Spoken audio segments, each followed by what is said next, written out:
사랑하는 여러분, 전도서 3장 1절은 아주 의미심장한 말씀으로 시작됩니다. 범사에 기한이 있고 천하 만사가 다 때가 있다라고 했습니다. 여러분, 이 말씀은 단순히 인생이란 원래 그런 거야. 그러니까 너희들은 그 하나님이 세우신 법칙에 다 그냥 순종하면 돼. 뭐 이런 뜻은 아니죠. 그렇게 생각하면 우리는 쉽게 체념해버리기 때문입니다. 이것은 하나님께서 우리 인생을 향해 힘있게 선포하시는 가이드라인인 거예요. 그 가이드라인이 있으면, 그 매뉴얼이 있으면 우리는 사실 당황하지 않잖아요. 근데 매뉴얼 밖에 일들이 일어났을 때는 어찌할 바를 모르고 길을 잃고 방황할 때가 있습니다. 그래서 우리가 살아가면서 겪는 태어남과 죽음, 그리고 기쁨과 슬픔, 그리고 수확과 상실, 이 모든 것은 우연이 아니다라는 것을 얘기하고 싶은 거예요. 하나님의 손 안에 있고 또 하나님의 뜻 안에 있는 것이다. 그러니까 너무 염려하지도 말고 너무 불안해하지도 말고 또 너무 안심하지도 말라라는 거예요. 왜? 우리는 정확하게 하나님의 뜻이 어디 있는지를 잘 모르기 때문에. 여러분, 우리는 자연의 시간을 따라 살아가는 듯 보이지만 사실은 하나님의 섭리를 따라 살아가는 사람들입니다. 여기에 대한 정의를 우리는 분명히 할 필요가 있습니다. 전도서 3장 11절은 이렇게 말합니다. 하나님이 모든 것을 그분의 때에 따라 아름답게 하셨다. 굉장히 중요한 말씀이죠. 여기서 아름답게라는 말, 아름답게 하셨다라는 말의 히브리어는 뭐라고 하느냐? 야페라고 합니다. 야페. 여러분들 잘 기억해 주시면 좋을 것 같아요. 아름답게 하셨다라는 단어는 야페라는 단어예요. 그 뜻이 뭐냐? 단순히 우리들이 보기에 아름답다라는, 보기에 좋다라는 그런 의미가 아닙니다. 하나님께서 가장 정확한 시점에 가장 완전한 모습으로 이루었을 때 나타나는 그 모습을 말하는 거예요. 그래서 아름다운 거예요. 하나님의 일은 설익지도 않았고 또 그렇다고 너무 우리가 오래 기다리다가 상해버린 것도 아니에요. 하나님은 가장 좋은 때 가장 완전한 모습으로 이루어 가신다라는 것을 이야기하고 싶은 거예요. 반면 우리는 어떻습니까? 우리는 조급합니다. 또 때로는 너무 늦은 것 같아 불안하기도 합니다. 하지만 기억하십시오. 하나님의 타이밍은 결코 빠르지도 않고 결코 늦지도 않습니다. 성경이 말하는 하나님의 시간은 언제나 가장 완벽한 시간이라는 거예요. 이것을 우리가 어떻게 믿음으로 받아들이냐에 따라서 우리 인생을 살아가는 어떤 삶의 태도는 달라지겠죠. 그리고 그 시간에 이루어지는 일은, 그리고 그 세상은 무엇보다 야페하다, 아름다운 것이다라는 거. 왜? 하나님의 그 모든 시간과 질서와 목적에 맞게 어떤 결과물이 딱 나왔기 때문이죠. 그것을 우리는 진정으로 야페하다 이렇게 말하는 거예요. 그런데 우리가 그 하나님의 때를 믿기 어려운 이유가 있죠. 지금 우리가 살아가는 세상은 모든 것을 어디에 맞추어 놓고 살아갑니까? 내 시간이잖아요. 내 마음에 맞춰 놓고 살아가는 거예요. 10조짜리 영상에 우리 이미 익숙할 대로 익숙해져 있고, 한국 사람이라서 그럴지 몰라도 커피 자동 판매기 앞에서도 기다리지 못해 손을 먼저 넣는 사람들이, 그리고 빨리 결과를 내야 인정받는 그런 사회에서 우리는 살고 있습니다. 그런 우리에게 하나님의 타이밍은 종종 불편하고 이해되지 않는 거죠. 왜? 하나님도 빨리빨리 했으면 좋겠는데 하나님 자꾸만 뭔가 주실 듯 하는데 계속 끌고, 이스라엘 백성을 2년 만에 그냥 넘어갈 듯 보였는데 가데스 바네아 사건을 통해서 20세 미만의 사람만 살려두고 위에 있는 사람은 광야에서 죽을 때까지 40년을 돌리시는 하나님이시잖아요. 그런 우리에게, 그래서 우리는 이렇게 묻기도 합니다. 하나님, 왜 지금이 아니죠? 왜 저 사람들은 다 잘 되는데 왜 나는 왜 이렇게 이 모양이 꿀로 그대로 머물러 있어야 하는가요? 사랑하는 여러분, 하나님은 우리가 원하는 시간에 움직이는 분이 아니에요. 그런 전제는 분명히 우리가 못 박아놓고 시작을 해야 돼요. 신앙생활을 할 때는. 하나님은 우리가 가장 필요하다고 느끼는 순간에 일하시는 것이 아니라 하나님이 보시기에 가장 선하다고 생각하는 그때야 가장 좋은 방법으로 우리를 위해 역사하시고 일하시는 거예요.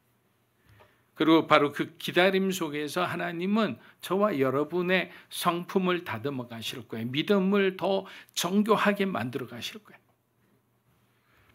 이스라엘 백성들이 광야에서 우상이 아니라 오직 하나님만 바라보게 되었던 것도 바로 그 기다림 속에서 정결해지고 성숙해졌기 때문에. 그리고 결국 고백하게 될 것입니다. 하나님은 단 한순간도 우리를 잊으신 적이 없구나. 다 기억하고 계셨고 다 보고 계셨구나. 여러분, 우리의 시간은 자연의 흐름을 따라 흘러갑니다. 하지만 하나님의 시간은 다르다고 했습니다. 하나님의 시간은 우리는 카이로스라는데 이 카이로스의 시간은 하나님의 뜻을 완성하는 시간이라고 그랬습니다. 우리를 향한 하나님의 계획이 이루어지는 순간에 그렇게 그 시간을 우리는 신뢰하며 오늘의 삶을 인내하며 성실하게 살아갔으면 합니다. 전도서 우리 3장 1절에서 3절 한번 읽어보겠습니다. 범사에 기한이 있고 천하만사가 다 때가 날 때가 있고 죽을 때가 있으며 심을 때가 있고 심은 것을 뽑을 때가 있으며 죽일 때가 있고 치료할 때가 있으며 헐 때가 있고. 여러분, 우리는 지금 스마트폰과 SNS 없이는 하루를 살기 힘든 그런 시대를 살고 있습니다. 문명의 발전이 가져다 준 많은 유익이 있지만 그만큼 우리의 삶에 조급함이 깊숙이 들어와 버렸습니다. 옛날에는 집에 나가면 들어올 때 들어오는구나 그렇게 생각하고 뭐 연락할 그런 어떤 생각조차도 안 했습니다. 삐삐가 있을 때는 삐삐를 치면 또 삐삐 때문에 그냥 차를 타고 가다 중간에 내려서 전화 또 돌려서 확인하고 뭐 이런 경우도 있었지만 지금은 뭐 스마트폰이니까 전화 걸면 바로바로 확인이 되는 거죠. 근데 예를 들어 급한 마음으로 누군가에게 여러분이 연락했을 때 연락이 오지 않을 때가 있을 겁니다. 예전 같으면 느긋한 마음으로 연락이 오기를 기다렸을 겁니다. 그러나 지금은 어떻습니까? 처음에는 바쁘겠지라는 생각을 하다가 시간이 점점 지나갈수록 어떤 생각합니까? 조급함과 막 불안이 고개를 들기 시작하는 거예요. 혹시 무슨 일이라도 생긴 것은 아닐까? 또 반대로 이런 생각도 하죠. 혹시 이 사람이 날 일부러 외면하고 그냥 뭐라죠? 그 전문 용어 있던데 청소년들이 뭐라 하는 거, 뭐 그거 하는 거 아닐까? 여러분, 기다림은 단순히 시간이 흐르는 게 아니라 이제는 어떠냐면 기다림은 때때로 그 어떤 관계를 시험하는 그런 시간이 되기도 하는 거예요. 이렇게 굉장히 우리가 복잡하게 된 거예요. 하나님과 우리의 관계도 그렇습니다. 우리는 기도하고 말씀을 붙들고 소망을 품습니다. 그러나 하나님이 내 시간에 맞추어 주지 않을 때 나는 화가 나는 거예요. 불편한 거예요. 그런데 옆에 사람 보니까 이미 건물을 올리고 있어요. 결실을 맺고 뭐 수확을 뭐 팔면서 뭐 좋은 옷도 입고 다 하고 있는 거예요. 그럼 우리는 어떤 마음이 들까요? 우리 마음에 어느새 의심이라는 먹구름이 막 몰려들기 시작하는 거예요. 왜 나에게는 아무 일이 일어나지 않은 걸까? 그리고 나중에는 어떻게 되느냐면요, 심각하게 되면 하나님 정말 살아계실까? 이런 어떤 불신앙의 질문까지도 우리는 가게 됩니다. 그러다 어느 순간 우리는 믿음을 붙드는 대신, 여러분 여기서 사울의 선택을 하면 안 돼요.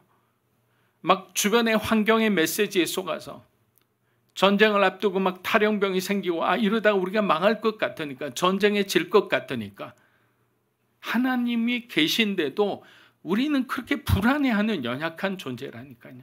그러다가 사무엘이 오기 전에 자기가 제사장의 역할을 하다가 하나님께 버림받았잖아요. 여기도 마찬가지. 우리는 믿음을 붙드는 대신 뭐라고 하느냐? 그 시간을 앞당기려는 전략을 세웁니다. 그 계획을 세우는 거예요.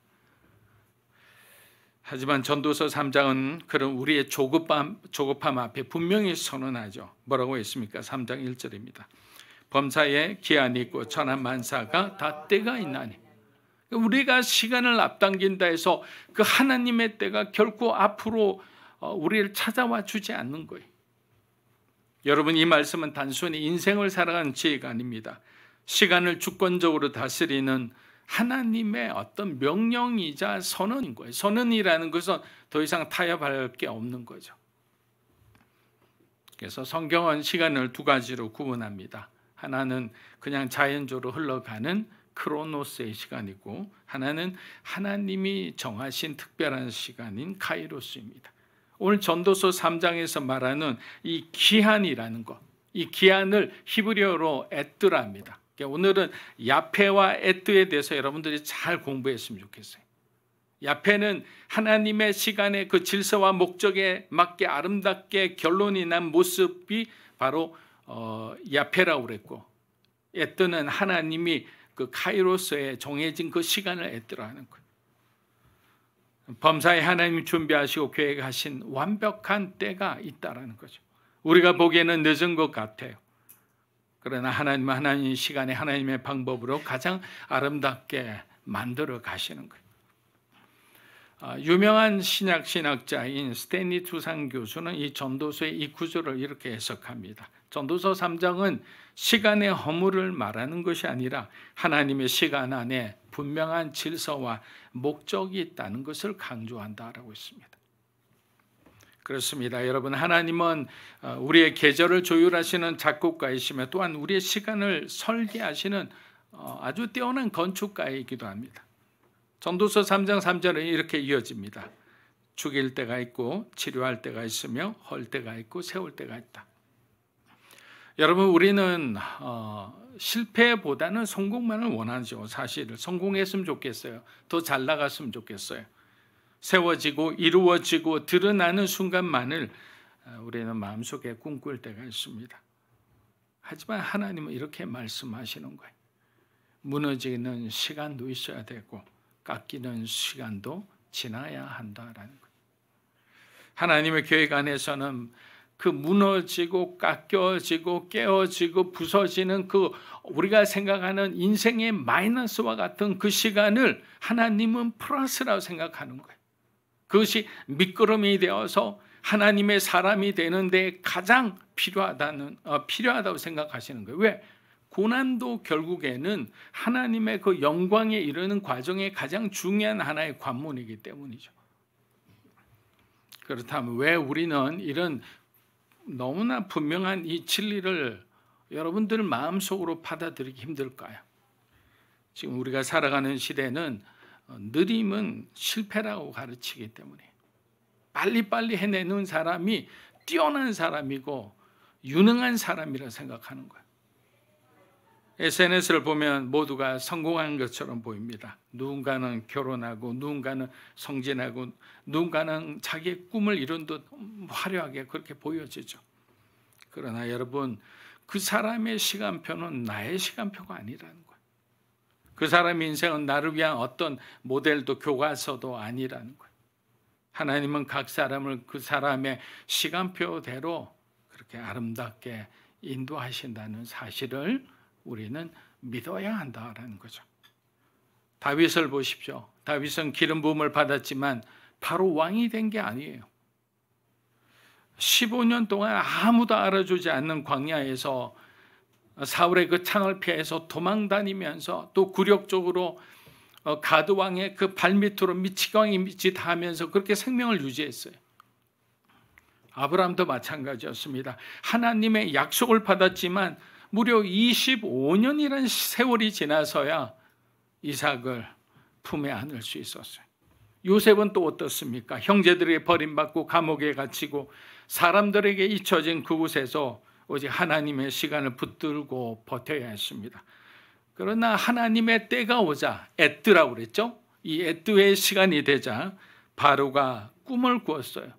여러분, 바로가 꿈을 꾼 게 그냥 자연스럽게 꿈을 꾼 거예요? 아니죠. 에뜨가 된 거예요. 하나님의 시간이 된 거예요. 하나님이 정하신 그 카이로스 시간이 딱 되자 바로가 꿈을 꾼 거예요. 갑자기. 그리고 아무도 그 뜻을 풀지 못합니다. 애굽의 뛰어난 그 술사들, 점성술사들 모든 박수와 무당들이 다 모였지만 그 뜻을 도저히 상상조차 못해요. 그때 바로 하나님의 역사가 일어나는데 잊혀진 요셉을 기억하게 한 거예요. 감옥에 갇혀 있는 요셉을 기억나게 하신 거예요. 누구에게? 그 술관원에게. 그리고 13년이 흐른 그날 요셉을 감옥에서 하나님은 왕 앞에 세우게 됩니다. 이것을 우리는 뭐라고 합니까? 야페라고 하는 거죠. 왜? 하나님의 뜻이 이제 그리어 이루어져서 그가 총리가 되는 바로 그 순간이잖아요. 우리 인생에는 에뜨와 야페의 이 원리만 제대로 알아도 우리는 실망하지 않고 낙심하지 않고 견디고 또 견디고 하나님의 시간을 우리가 바라며 그렇게 살아가게 될 거예요. 여러분, 하나님은 우리가 원하는 시간에 오시는 것이 아니에요. 우리가 가장 필요할 때 가장 완전한 방법으로 일하신다고 했습니다. 혹시 지금 여러분 하나님이 침묵하시는 것 같습니까? 기도에도 아무 일이 일어나지 않는 것 같아 답답하거나 실망하셨습니까? 여러분, 그렇다 해서 하나님의 침묵을 거절의 사인으로 보는 것은 불신앙이에요. 하나님의 침묵은 하나님의 부재가 아니라고 제가 여러 번 말씀드렸어요. 하나님의 부재는 위험한 것이죠. 왜? 임재가 떠난 거니까. 근데 하나님의 침묵은 하나님이 함께 계신데도 침묵하신다면 그곳에는 하나님만의 목적이 있다라는 거죠. 오히려 그 시간이 우리의 내면을 더욱더 단단하게 하고 다른 곳을 바라보던 우리의 눈을 하나님께만 더욱 집중하게 하는, 영적으로 보면 가장 복된 시간이다라는 거죠. 전도서 3장이 우리에게 주는 가장 위대한 복음은 메시지는 이것입니다. 삶이 무너지는 것처럼 느껴지는 순간에도 하나님 여전히 우리를 붙들고 계시고 그 모든 상황을 통제하고 다스리고 계시다는 거예요. 그때 우리는 이렇게 표현하는 거예요. 아멘이라고 하는 거예요. 하나님 아멘입니다. 내 삶을 붙들고 계시고 내 삶을 통제하고 계시고 내 삶을 다스리고 계시군요. 여러분, 기다림은 분명 고통스럽습니다. 저도 많이 힘들죠. 하지만 그 기다림이 우리가 믿음으로 변할 때 그 시간은 더 이상 공허한 시간이 아니라 우리를 통해 하나님의 영광을 드러낼 시간이고 우리가 하나님을 많은 사람 앞에 간증할 수 있는 그런 축복의 시간이라는 거예요. 우리는 분명히 어두운 시간 속에 충분히 흔들릴 수 있는 그런 연약한 존재이지만 하나님은 그 시간 속에서 하나님이 원하는 그 형상으로 점점 빚어가고 완성해 가신다는 사실입니다. 혹시 지금 뽑히는 시간에 있는 분이 있습니까? 혹시 깨어지는 시간이 있다 해도 그 시간이 하나님의 시간이라면 여러분에게 그 시간은 가장 안전한 시간이라고 말씀드리고 싶어요. 왜냐하면 하나님의 타이밍은 언제나 가장 완벽하기 때문이죠. 전도서 3장 9절에서 10절 한번 읽어보겠습니다. 일하는 자가 그의 수고로 말미암아 무슨 이익이 있으랴. 하나님이 인생들에게 노고를 주사 애쓰게 하신 것을 내가 본. 여러분, 전도서 3장의 앞부분은 우리 인생의 모든 시간이 하나님의 계획 안에 있다는 그런 선언으로 시작되었죠. 그런데 9절에 이르러 뭐라고 이야기하느냐면 솔로몬은 아주 솔직한 고백을 합니다. 일하는 자가 그의 수고로 말미암아 무슨 이익이 있으랴. 다소 뭔가 크리티컬한 느낌이 있죠. 그런데 여러분, 여기서 말하는 이익은 우리가 돈을 얻고 재화를 얻는 그런 느낌의 이익이 아니라 어떤 얻어지는 성공과 성취를 말하는 게 아니에요. 여기서 말하는 이익이란 결국 내게 무엇이 남는가를 묻는 거예요. 내 인생에 본질적으로 의미 있는 것이 무엇인가를 질문하는 거예요. 내가 수고해서 돈 벌었어요. 명예로웠어요. 많은 사람들 앞에 선한 영향력을 끼쳐요. 그런데 하나님 없는 인생은 무엇이 남느냐라는 거예요. 죽을 때 우리에게 무엇이 남느냐라는 거예요. 그냥 일반 촐로로서 성실하게 시골 교회를 섬기면서 그 안에서 봉사하고 자기가 열심히 한 농사에는 그 밭농사든 논농사든 그 수확물을 가지고 어려운 사람을 돕던 그 시골의 촌로의 그 장로님과 세상에서 잘 나가던 대통령이 됐던 누가 됐던 그 위대한 사람들이 예수님이 없는 삶을 살았다면 여기서 말하는 무슨 이익이 있느냐? 그 인간이라는 존재 안에 무엇이 남겠느냐?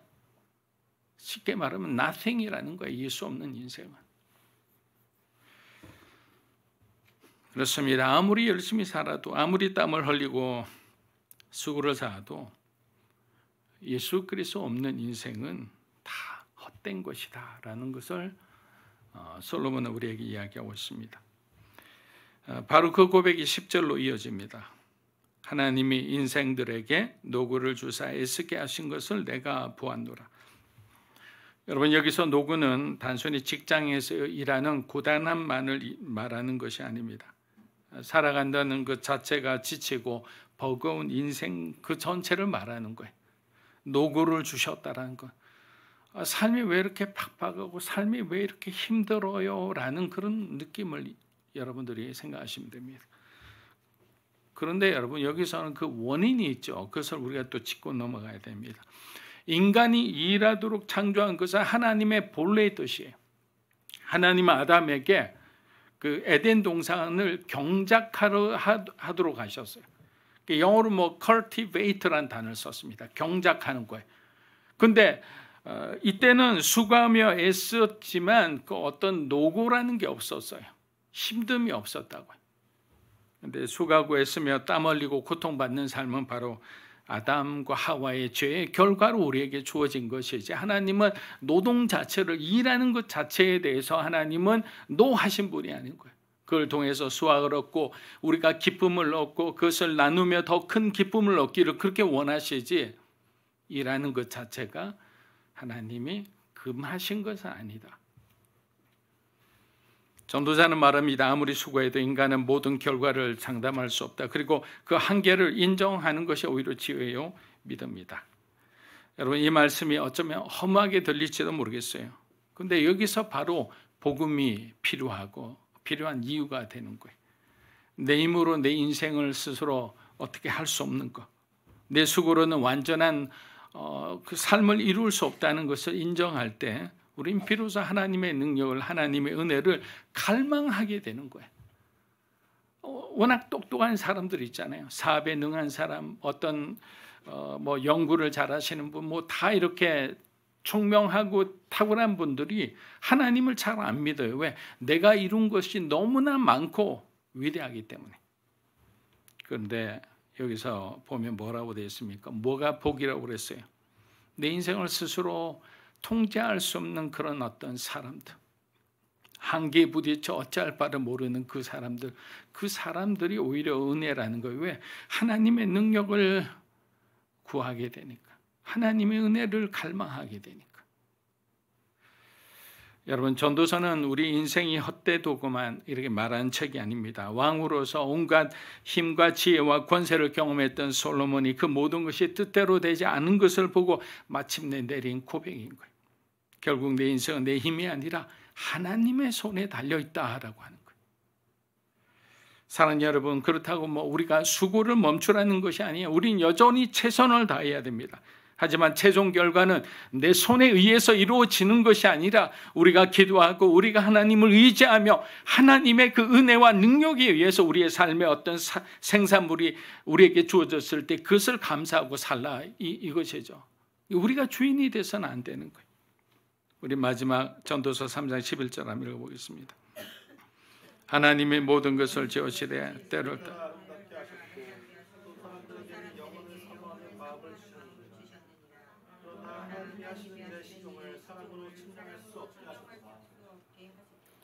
하나님은 모든 것을 그분의 때 아름답게 이루어 가신다고. 우리가 보기에 늦은 것 같아도 때로는 실패처럼 보여도 하나님은 하나님의 시간 속에서 저와 여러분의 인생을 가장 아름답게 빚어가리라 믿습니다.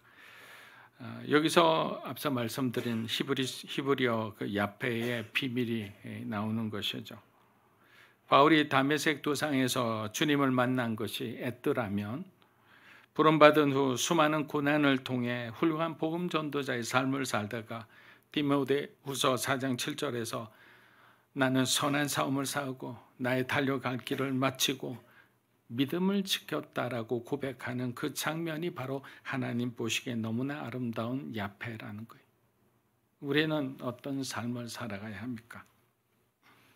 하나님은 우리에게 무엇을 기대한다고 생각하십니까? 사람은 믿음으로 사는 교회 성도 여러분, 조급함 대신에 하나님을 신뢰하시기를 축복합니다. 두려움 대신 하나님의 약속을 붙드십시오. 지금은 이해할 수 없어도, 지금은 보이지 않아도 하나님의 타이밍은 단 한치 오차도 허락하지 않고 여러분에게 완벽하게 인도하시리라 믿습니다.